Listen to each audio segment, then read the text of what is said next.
সুপ্রিয় দর্শক, আসসালামু আলাইকুম। আপনাদের সবাইকে স্বাগত জানাচ্ছি এখনকার আলোচনা। আপনাদের সঙ্গে আছি আমি সিরাজুল ইসলাম। দর্শক, একটি পাহাড় থেকে কি মধ্যপ্রাচ্যের চূড়ান্ত যুদ্ধ হতে যাচ্ছে? মার্কিন প্রেসিডেন্ট ডোনাল্ড ট্রাম্প ঘোষণা করেছেন তারা খুব শিগগিরই ইরানের পিক এক্স পাহাড়ে হামলা করবে এবং সেই হামলায় জড়িয়ে যেতে পারে ইসরায়েল। প্রশ্ন হচ্ছে, পিক এক্স পাহাড়ে কি আছে? এদিকে ইরানের আইআরজিসি পাল্টা হুঁশিয়ারি উচ্চারণ করে বলেছে, এই ধরনের হামলা যদি হয় তাহলে পুরো মধ্যপ্রাচ্যে ভয়াবহ যুদ্ধ শুরু হবে এবং ইসরায়েলের প্রতিটি কোনায় কোনায় ইরান হামলা চালাবে। ইসরায়েলকে লক্ষ্য করে 500 খাইবার শেখান ক্ষেপণাস্ত্র ছুড়বে। এদিকে হরমুজ প্রণালী এলাকায় ইরান 10,000 স্নাইপার মোতায়েন করেছে। অন্যদিকে ইয়েমেন যে সৌদি আরবের উপর নৌ অবরোধ আরোপ করেছে তার আওতায় তার অংশ হিসেবে সৌদি আরব থেকে তেলবাহী 2টি জাহাজ যাচ্ছিল, সেই 2টি জাহাজকে ফেরত পাঠিয়েছে। বাবার মানদেব প্রণালী ক্রস করতে দেয়নি। এছাড়া আরো 6টি জাহাজ সৌদি আরবের তেল আনার জন্য যাচ্ছিল, তাদেরকেও প্রবেশ করতে দেয়া হয়নি। এই পরিস্থিতিতে আন্তর্জাতিক বাজারে তেলের দাম আরো বেড়েছে এবং বর্তমানে কিছুক্ষণ আগের খবর, আন্তর্জাতিক বাজারে ব্রেন্ট ক্রুড অয়েল প্রতি ব্যারেলের দাম $94.72 পৌঁছেছে। গতকাল যা ছিল তার চেয়েও বেড়ে গেছে। আর ওয়েস্ট টেক্সাস ইন্টারমিডিয়েট যেটা, তার দাম বর্তমানে $87.78 প্রতি ব্যারেল তেলের দাম। এই পরিস্থিতিতে একদিকে যেমন বিশ্ব অর্থনীতি এবং তেলের বাজার মারাত্মক রকমের অস্থিতিশীল হয়ে পড়েছে, তেমনি মার্কিন প্রেসিডেন্ট ডোনাল্ড ট্রাম্পের পিক এক্স পাহাড়ে হামলার ঘোষণা এবং তাতে ইসরায়েলের জড়িয়ে যাওয়া আর ইরানের পাল্টা হুঁশিয়ারি, এতে আরো ভয়াবহ উদ্বেগ, অস্থিতিশীলতা এবং বড় রকমের যুদ্ধের ঝুঁকি তৈরি করেছে।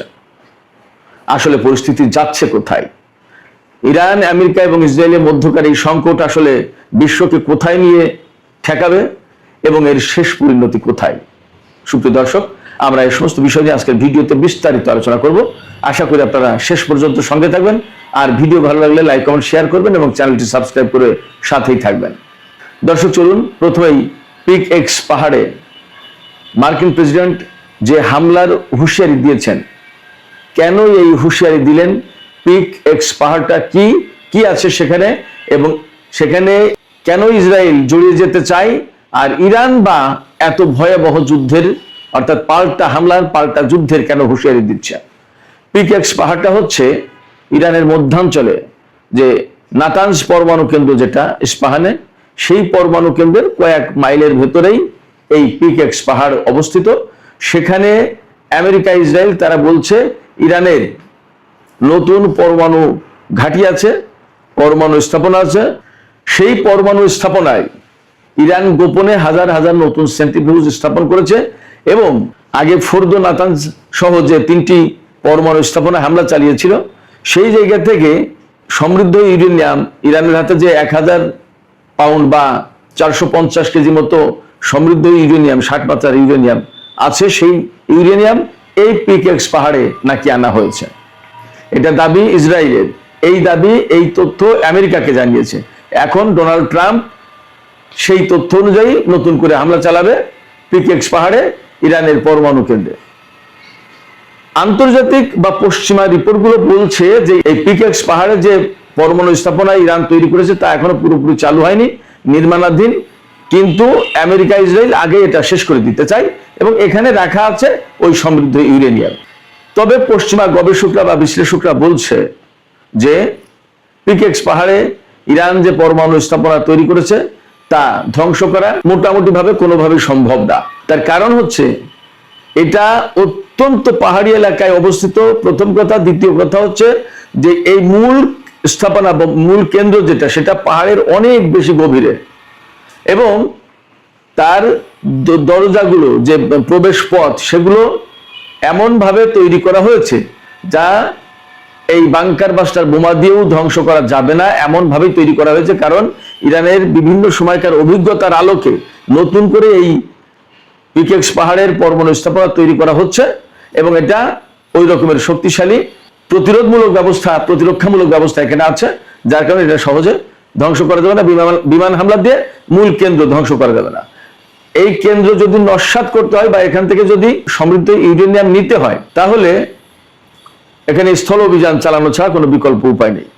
বাট স্থল অভিযান চালাতে গেলে সেটা হবে আরো অনেক বেশি ঝুঁকিপূর্ণ, অনেক বেশি প্রাণঘাতী এবং ভয়াবহ চ্যালেঞ্জিং। কারণ এত পাহাড়ের গভীরে গিয়ে অজানা অচেনা লোকেদের পক্ষে এখানে অভিযান চালানো কঠিন ব্যাপার। ঠিক যেহেতু এটা নতুন একটা প্রতিষ্ঠান স্থাপনা, সেখানে তার প্রতিরক্ষার জন্য ইরান ওই রকমই সম্ভাব্য সব ধরনের উপায় অবলম্বন করেছে, সমস্ত সব ধরনের ব্যবস্থা রেখেছে। অতএব স্থল অভিযান চালাতে গেলে মার্কিন বা ইসরায়েলি সেনাদের প্রচুর ক্ষয়ক্ষতি হবে, তাতে কোনো সন্দেহ নেই।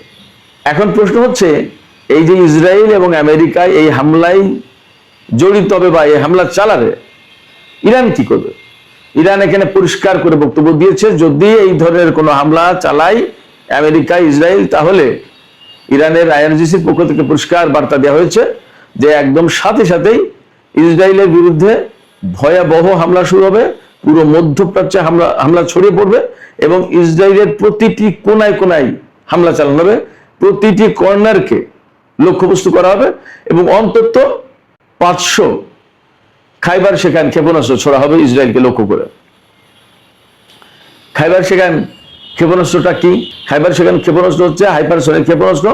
এই ক্ষেপণাস্ত্রের পাল্লা হচ্ছে 2000 কিলোমিটার, অর্থাৎ ইরান থেকে ছুড়লে 2000 কিলোমিটার দূরের লক্ষ্যবস্তুতে আঘাত হানতে সক্ষম এবং এটা 1.5 টন 1500 কেজি ওয়ারহেড বহন করতে পারে। একটা ওয়ারহেডের ওজন 1500 কেজি, অর্থাৎ 1.5 টন 37.5 মন। এইরকম একটা ওয়ারহেড বিস্ফোরিত হলে সেখানে কি হবে আপনি কল্পনা করেন। ইরান বলেছে অন্তত 500 খাইবার শেখান ইসরায়েলে মারা হবে, তাহলে ইসরায়েলের অস্তিত্ব থাকবে কিনা সেটা নিয়েই তো প্রশ্ন। এখানে আরেকটা তথ্য দিয়ে রাখি, আমেরিকা ইসরায়েলের কাছে কিন্তু হাইপারসনিক ক্ষেপণাস্ত্র মোকাবেলার কোনো প্রযুক্তি নেই। ফলে পিকেক্স মাউন্টেনে বা এই পাহাড়ে আমেরিকা ইসরায়েল হামলা চালাবে কি চালাবে না তার হিসাব নিকাশ তারা করুক, সেই সিদ্ধান্ত তারা নিক। ইরান তার বক্তব্য কিন্তু পরিষ্কার করে দিয়েছে। অবশ্য মার্কিন প্রেসিডেন্ট ডোনাল্ড ট্রাম্প এর আগেও বলেছিলেন যে আমরা হামলা চালাতে পারি ইরানের পরমাণু স্থাপনা আবারও, কিন্তু তিনি তা করেননি। দেখা যাক এবার কি হয়। তবে ইরান এবার ব্যাপক মাত্রায় প্রস্তুত, তার বড় কারণ হচ্ছে আমরা গত কয়েকদিনের ইরানের হামলা যে ধরন দেখছি, তাতে ইরান যা করেছে মেইনলি মধ্যপ্রাচ্যের যত দেশে মার্কিন ঘাঁটি আছে তার প্রত্যেকটা ঘাঁটিতে ব্যাপকভাবে, আমি গতকালকে বলেছি আজকেও বলি, radar system, early warning system, electronic warfare system, তারপরে যে সমস্ত গোয়েন্দা বিমান বা কমান্ড অ্যান্ড কন্ট্রোল সেন্টার হিসেবে কাজ করে যে সমস্ত বিমান, সেগুলোর উপর হামলা চালিয়েছে। KC-135, KC-17, KC-46 এই ধরনের রিফুয়েলিং ট্যাঙ্কার বিমান বা পরিবহন বিমান, এগুলোর উপর হামলা চালিয়েছে। প্রচুর পরিমাণে ড্রোন ক্ষতিগ্রস্ত হয়েছে, বিমানের হ্যাঙ্গারে হামলা চালিয়েছে।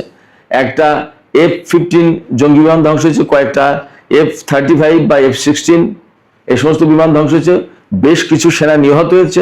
আমরা সবাই জানি সেই সেনাদের লাশ গতকাল আমেরিকা পৌঁছেছে, সেই লাশ রিসিভ করেছে মার্কিন প্রেসিডেন্ট ডোনাল্ড ট্রাম্প। এরপরে AP বার্তা সংস্থা AP, অ্যাসোসিয়েটেড প্রেস, এই অ্যাসোসিয়েটেড প্রেস খবর দিচ্ছে যে ইরানের হামলায় অন্তত 500 সেনা আহত হয়েছে। নিহতের কথা বলছে না। 500 সেনা যদি আহত হয় তাহলে নিহত কতগুলো হতে পারে মোটামুটি একটা কল্পনা করা যেতে পারে। তার মানে ইরান কিন্তু যথেষ্ট প্রতিরোধমূলক হামলা চালাচ্ছে এবং অ্যাগ্রেসিভ হামলা চালাচ্ছে, ডিফেন্সিভ না। এখন ইরান অনেকটা অফেন্সিভ।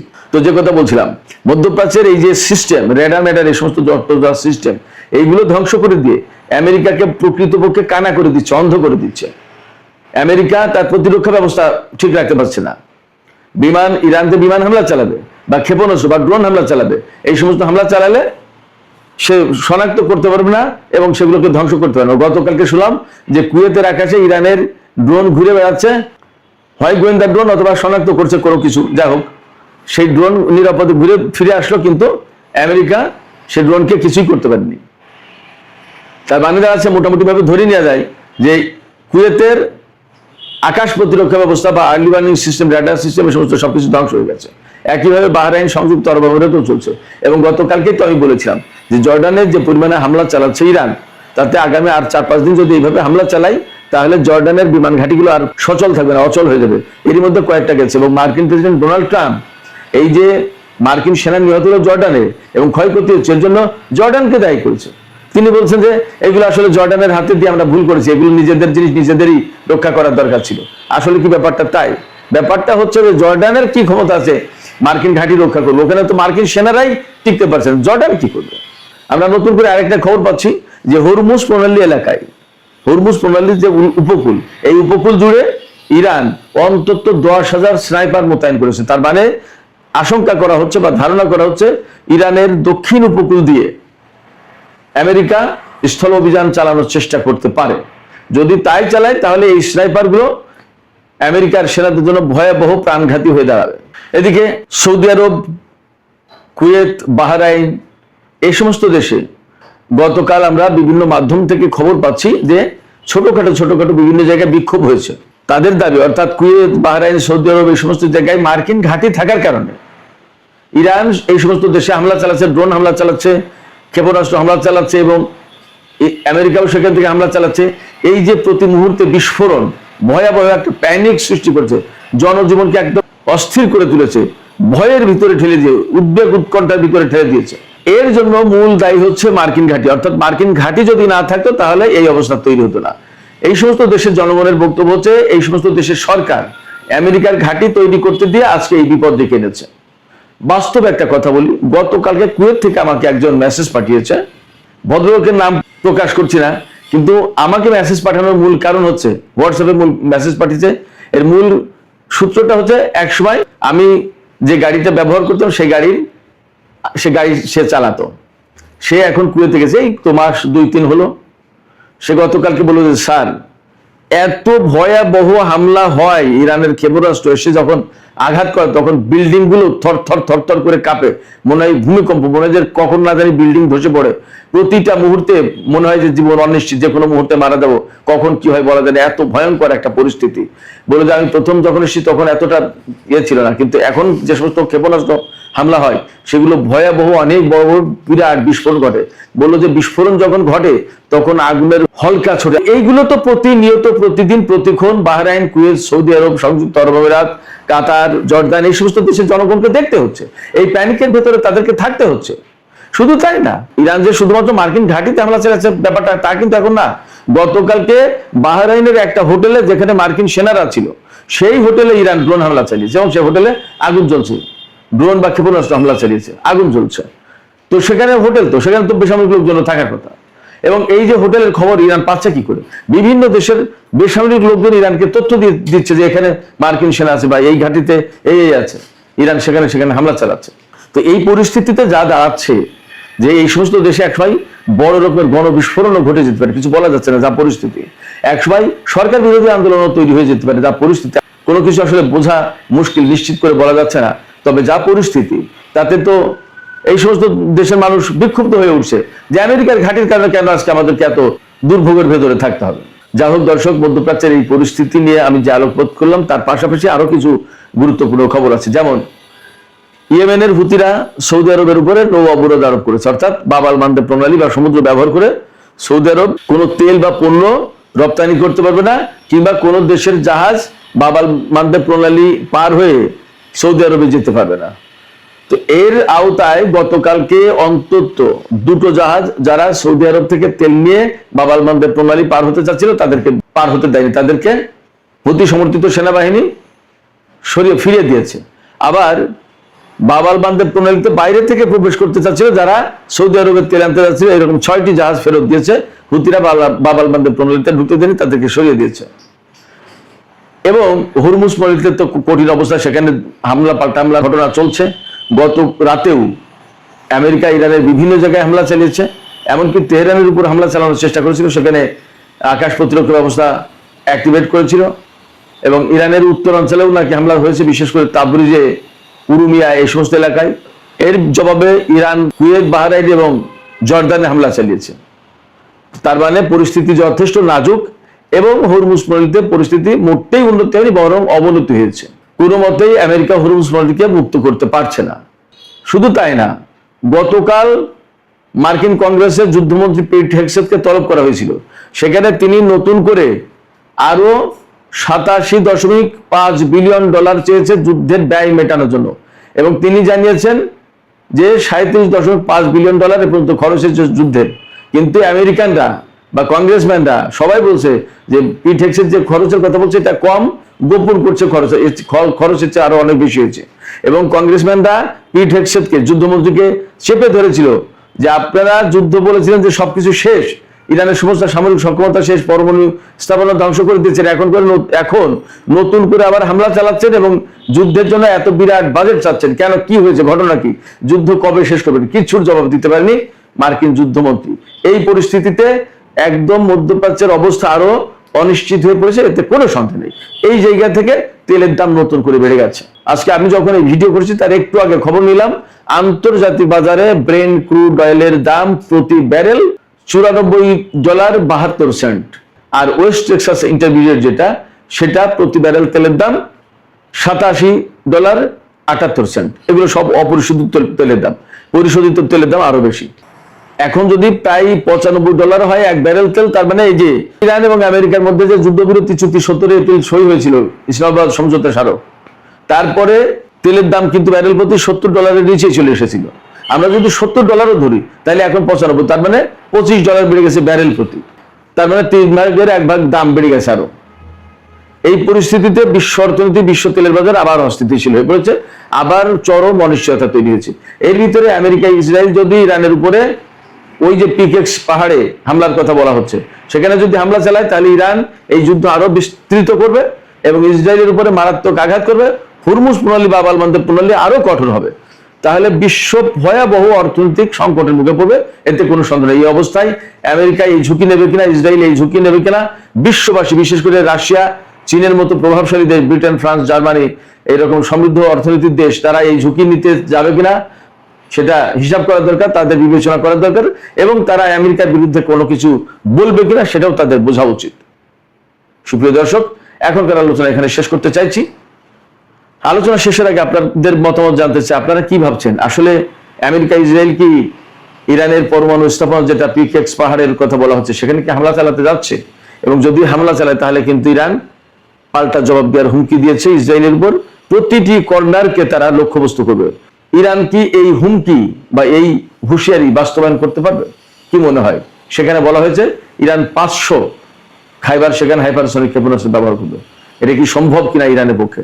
আপনাদের মতামত জানিয়ে কমেন্টে লিখতে পারেন। আর ভিডিও ভালো লাগলে লাইক, কমেন্ট, শেয়ার করবেন এবং চ্যানেলটি সাবস্ক্রাইব করে সাথেই থাকবেন। দর্শক, এখনকার আলোচনা এখানে শেষ করতে চাইছি। আপনারা সবাই অনেক অনেক ভালো থাকুন। আল্লাহ হাফেজ। দর্শক, অবশ্যই শুরু থেকে শেষ পর্যন্ত দেখছেন, জানছেন।